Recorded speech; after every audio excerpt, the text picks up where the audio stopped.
Bismillah tawakkaltu ala Allah la haula wala quwata illa billah. Asyhadu an la ilaha illallah wa asyhadu anna Muhammadar Rasulullah. Allahumma shalli ala sayyidina Muhammadin wa ala alihi wa sahabatihi ajma'in amma ba'd. Saya baru saja terpikir tadi itu. Saya jadi perlu mengevaluasi lagi. Pada pengajian yang lalu saya akan mendoakan mudah-mudahan mereka yang sangat yakin dirinya akan bisa masuk surga, saya doakan mudah-mudahan menjadi kenyataan. Amin.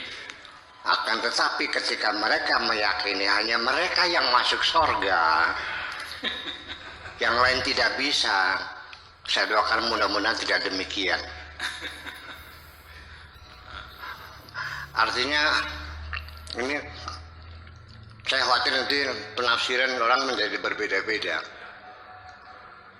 Ya, jangan sampai nanti berkesimpulan nanti ini liberal juga. Ya kan, bahwa seperti yang saya katakan bahwa kita tidak bisa memastikan siapa yang bisa masuk ke surga, siapa yang tidak. Yang bisa masuk adalah yang empunya kok. Yang punya surga siapa? Dia yang menentukan. Di dalam Al-Quran sendiri dikatakan innallaha yafsilu bainahum yaumal qiyamah. Allah lah yang akan memutuskan siapa di antara mereka yang berhak masuk surga, tetapi tidak sekarang.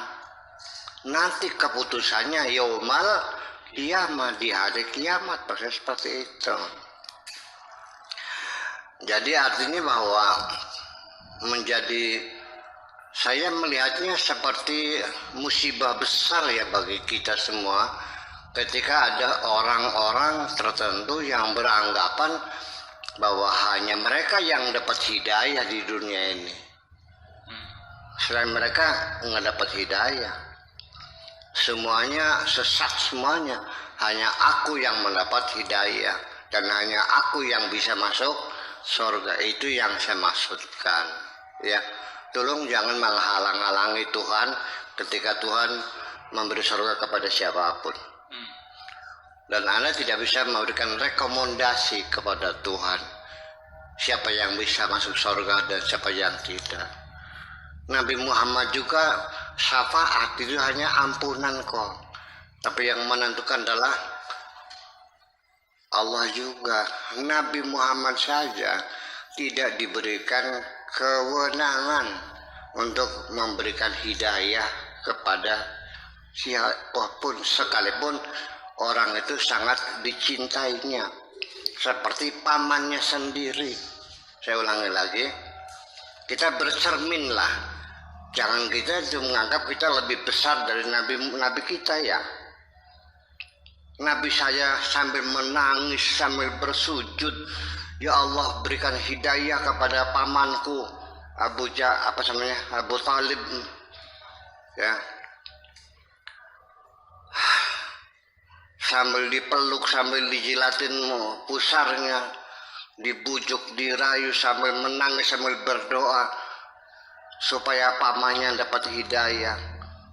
Dijawab oleh Tuhan, innaka la tahdi man ahbabta walakinnallaha yahdi man yasha.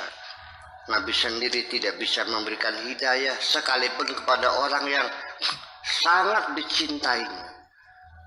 Seorang paman yang paling banyak memberikan perlindungan kepada Nabi Muhammad. Sakit nggak? Itulah persoalannya. Kamu siapa kau berani-beraninya neraka, bid'ah, sesat. Anda siapa? Itu ya saya kira. Ya, yang mudah-mudahan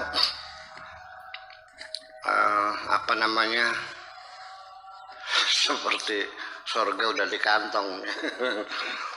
Aku pasti masuk surga.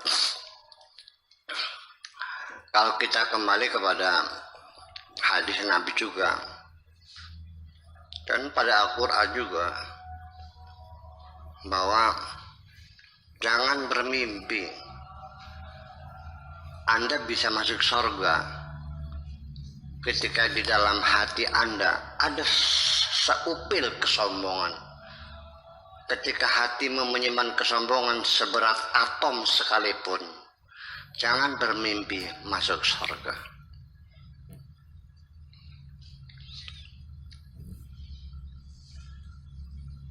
Ini saya mau nanya, Anda pengen masuk surga enggak? Makni pengen masuk surga? Pengen? Makni pengen masuk surga? Ada kesombongan kan dalam hati Anda? Kata Nabi Muhammad, la yadkhulu ahadukumul jannata man kana fi qalbihi mithqalu habbatin minal kibriya. Tidak bakal masuk surga orang yang hatinya menyimpan kesombongan seberat atom sekalipun. Atom seberatnya. Berapa sih atom tuh?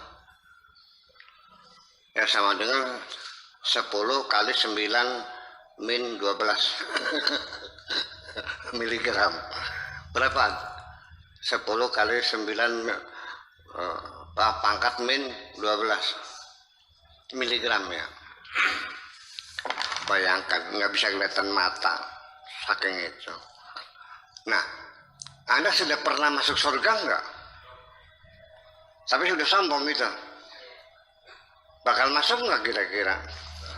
Yang orang yang sudah ada dalam surga karena sombongnya itu dikeluarkan lagi kok. Diusir dari surga. Sudah ada di dalam surga karena sombong dikeluarin lagi. Apalagi Anda belum pernah masuk. Jadi kita jangan bermimpi seperti itulah.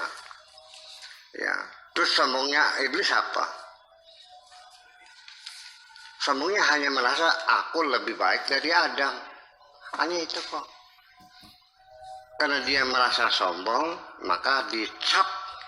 Iblis itu adalah orang yang kafir yang pertama kali di alam dunia itu adalah iblis karena dia sombong. Aba wastakbara wa kana minal kafirin. Benar, orang kafir masuk neraka. Betul enggak? Iblis orang kafir. Sebabnya kafir karena dia sombong. Jadi orang yang sombong masuk neraka. Yang masuk neraka orang yang kafir. Orang kafir itu orang yang sombong. Bolak-balik itu juga orangnya. Sebanget sih. Itu. Oke. Nah kita kembali lagi. Lalu yang seperti apa orang yang benar? Nah kita lanjutkan hari ini. Bahwa orang yang benar tuh orang yang tidak merasa benar. Dan orang yang tidak pernah membenci orang yang tidak benar. Termasuk ketika engkau itu orang yang benar sebagai waliullah, maka tidak mungkin Anda membenci orang yang melakukan kemaksiatan. Kenapa Anda benci kepada pelacur? Itu kan kesombongan juga. Kebencianmu kepada pelacur adalah kesombonganmu juga. Nah, itulah yang jadi persoalan. Jadi kembali lagi bahwa para nabi, para rasul itu yang istilah kitanya para orang-orang saleh, para aulia, para rasul, para anbiya, atau dengan bahasa umumnya orang-orang suci lah. Dalam bahasa Arab ini namanya al-qiddis. Kalau perempuan al-qiddis. Kalau laki-laki al-qiddis, kalau perempuan al-qiddisa. Ya, orang-orang suci itu. Dalam bahasa sininya ya, kalau perempuan namanya santa, kalau laki-laki apa? Santo. Iya. Santa Maria, Santa Maria, Santo Yusuf. Dan semua para nabi juga menjadi korban. Nabi Yusuf itu kan dibuang oleh saudara-saudaranya. Dibuang ke dalam sumur. Dibeli oleh suaminya Zulekha. sama dia akhirnya masuk ke istana bisa jadi bendahara negara. Apa dendam sama saudaranya? Enggak kan? Nah, itu kan persoalannya. Para nabi juga dibunuh matinya kok. Nabi Zakaria juga digaji. Ya kan seperti itu. Jadi maksud saya sekali lagi, jangan ada dendam dan kebencian kepada siapapun. Itu langkah awal kalau mau belajar benar. Karena ketika Anda itu merendahkan seseorang karena dia pendosa, berarti Anda mengklaim Anda tidak berdosa. Betul nggak sih, Chef?